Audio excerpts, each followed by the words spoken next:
Pillar of fire and pillar of cloud are stainless steel, half-inch sections, which is very heavy. And this was a commission piece for Congregation Shalom in Milwaukee, Wisconsin. The theme was really given to me by the congregation. And the theme of the pillar of fire and the pillar of cloud are in the Old Testament when the Israelites cross over into Sinai. They were wandering in the desert, and they were led by day by a pillar of clouds and by night by a pillar of fire.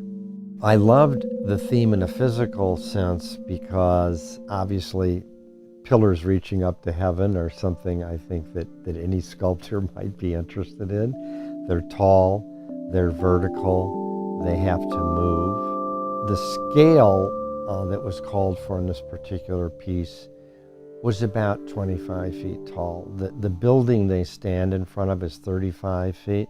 And, you know, I like to think of a very vertical piece in front of a building being about 2/3. So I kind of came up with 25 feet would be something that would really work in that space.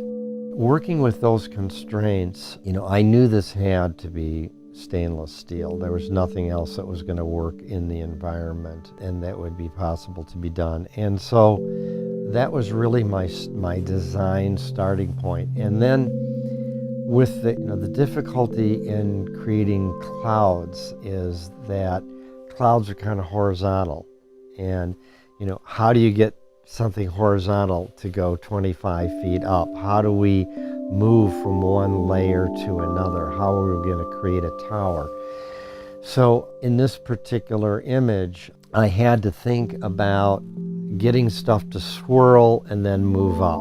And so I had heavily deformed stainless steel that kind of moves up in stages. It's kind of a misty upward moving image. And for fire, which stands alongside it, I really had to get a more direct upward motion. And so I used a lot of the same shapes, but I have them moving straight up.